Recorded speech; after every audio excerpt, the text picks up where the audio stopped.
저는 뭐 지금까지 주택으로서 1250% 용적률을 본 적이 없습니다. 한정되어 있는 땅에다가 높게 건물을 짓게 되면은 그만큼 거기에 많은 사람들이 거주하게 되면서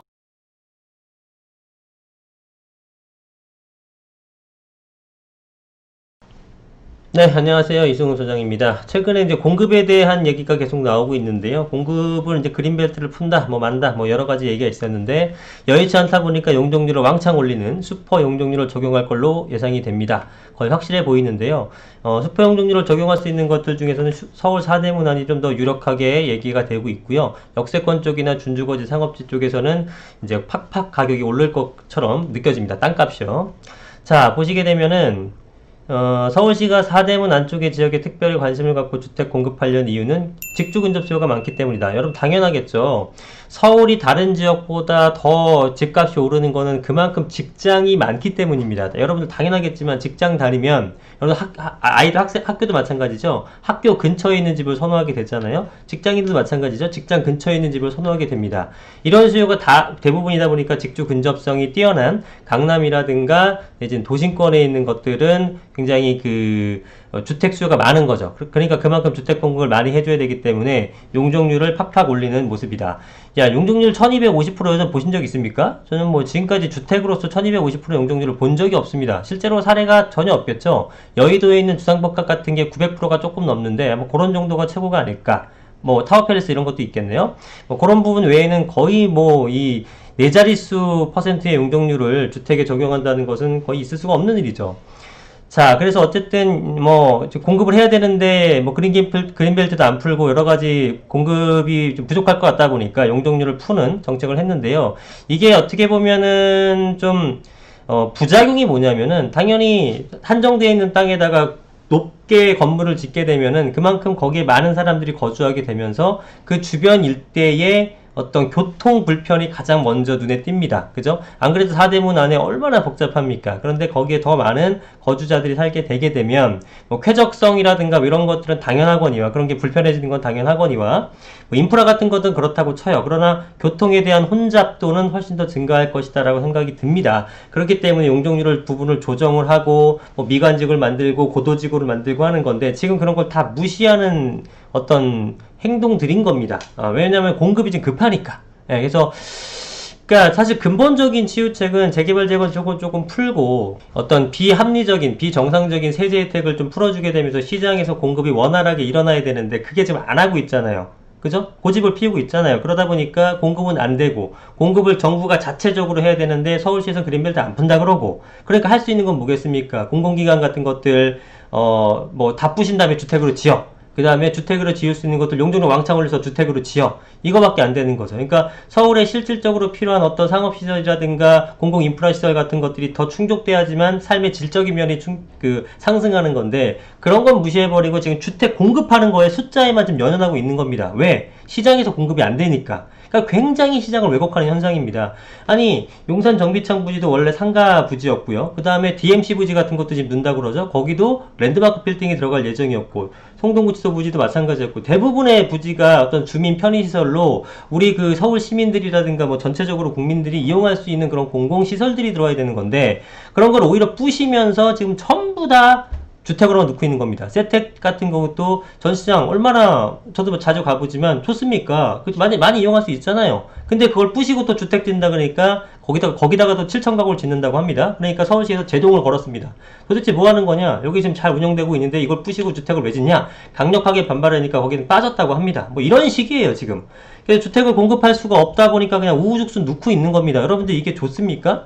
나중에 문제가 커집니다. 고밀도 개발이 되게 되면 굉장히 복잡해져요. 그럼 거기에 맞게끔 인프라 같이 정비가 돼야 되는데 지금 그런 건 없죠. 정부는 계속 주택 공급의 숫자에만 하고 있습니다. 왜? 집값 안정화를 시켜야지만 되니까 급해졌죠. 그죠? 자, 여기 서울 도심의 추가 공급 예정지를 보게 되면 용산 전비창도 원래 8천 가구 둔다고 그랬잖아요. 예, 원래는 8천 가구도 아니었죠. 예, 당연히 상업시설에다가 일부 아파트라든가 오피스텔 시설이 있었지만 거의 대부분 주택으로 하는 형태로 바꿨는데 여기서 또 높여줍니다. 그죠?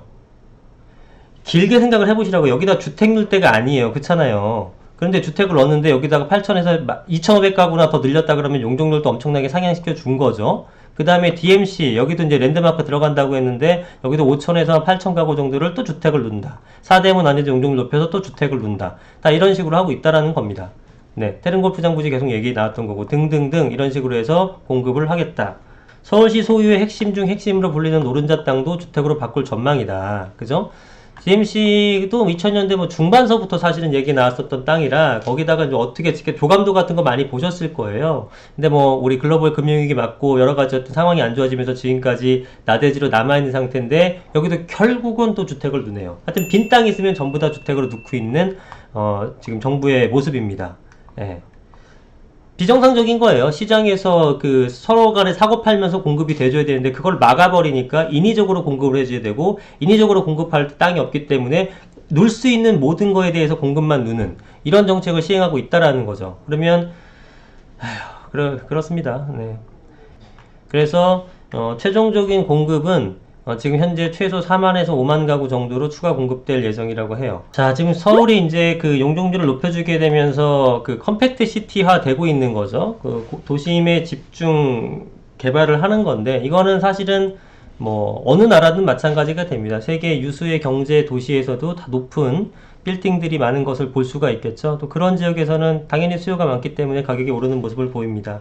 그래서 뭐, 제가 예전부터 영상이 많이 말씀드렸지만, 서울을 사라 말씀드렸던 거는 뭐 그걸 보고 뭐 이 소장님은 너무 서울만 좋아하세요, 뭐 지방도 좀 알려주세요, 뭐 이렇게 말씀하신 댓글도 많이 봤는데 서울을 제가 강조하는 이유는 뭐 다른 게 없습니다. 어떤 뭐 이해관계에 걸쳐서 그런 게 아니고 뭐 어디를 보나 경제 중심 도시의 가격이 제일 가장 많이 상승하기 때문에 그렇게 말씀을 드리는 거고요. 그거는 어떤 뭐 바뀌지 않습니다. 앞으로도. 그래서 지방도 당연히 뭐 가격이 상승하고 일부 예를 들어서 뭐 올초 같은 경우는 경기도권이 많이 더 올랐기 때문에 일시적으로는 다른 지역이 서울보다 더 많이 오를 수 있겠습니다. 중장기적으로는 인서울 쪽에 있는 아파트나 부동산을 투자하시는 것이 가장 수익이 크다, 장기적으로 봤을 때는. 이거는 뭐 주지의 사실이기 때문에 뭐 제가 서울을 투자하라고 말씀드릴 수밖에 없는 부분이고요. 일본 같은 경우도 잃어버린 20년, 30년 얘기하지만 도쿄는, 동경 쪽은 지금 가격이 오릅니다. 그리고 나머지 전 지역은 다 떨어져요. 예. 그 제가 통계를 한번 본 적이 있는데 도쿄만 4.4%인가 오르고 나머지는 다 마이너스입니다. 예, 그렇기 때문에 마지막까지 살아남을 도시는 우리나라에서는 서울이다. 그래서 서울 쪽에 투자하시는 것이 맞습니다. 네, 여러분 참고로 뭐 4만원에서 5만 정도 가구 공급한다고 해도 제가 여러 차례 말씀드렸습니다만 서울의 무주택자만 백수십만 명이 되기 때문에 이걸로 가격이 잡힌다거나 이런 생각은 꿈에도 하지 마십시오. 예, 전혀 뭐 가격은 꿈쩍하지 않을 겁니다. 가격은 올라갈 걸로 보여지고요. 투자성으로 본다 그러면은 뭐 상업지나 그 다음에 준주거지나 뭐 요런 것들, 그 다음에 역세권 쪽에 삼종주거지나 아니면 뭐 중공업지도 괜찮을 것 같아요. 그런 것들은 용적률을 앞으로도 서울 주택 공급을 위해서 종상향이라든가 용적률에 대한 인센티브를 줄 가능성이 대단히 높기 때문에 그런 것들은 조금 비싸게 느껴지더라도 지금 구입하시는 게 굉장히 좋습니다. 뭐 그거는 이제 뭐 소액 투자자분들은 아니에요. 땅이기 때문에 가격은 좀 높습니다. 그러나 여유가 있는 분들은 그런 것들을 미리 사두시는 게 가장 좋다. 그리고 뭐 예전부터 그랬습니다. 서울에 있는 것들은 건물은 사기만 하면은 매년 올랐기 때문에 안정적인 투자처라고 생각하시면 돼요. 그러니까 물건이 거의 나오질 않습니다. 왜냐면 건물주들도 땅을 보유하고 계신 분도 이걸 특별히 팔아서 뭐 지방 간다거나 돈이 급해졌거나 이런 분들이 아니고서는 그냥 갖고 있으면 오른다는 걸 알고 있기 때문에 그냥 서울의 아파트 같아요. 갖고 있으면 오른다 이런 걸 알고 있기 때문에 잘 안 나옵니다. 그래서 가격이 더 오르는 것도 있는데 여하튼 앞으로도 그런 현상은 계속될 거기 때문에 그런 형태의 역세권 쪽이라든가 용적률 상향받을 수 있는 핵심 지역의 땅들은 미리미리 사두는 것이 좋겠다 말씀을 드릴 수 있겠습니다.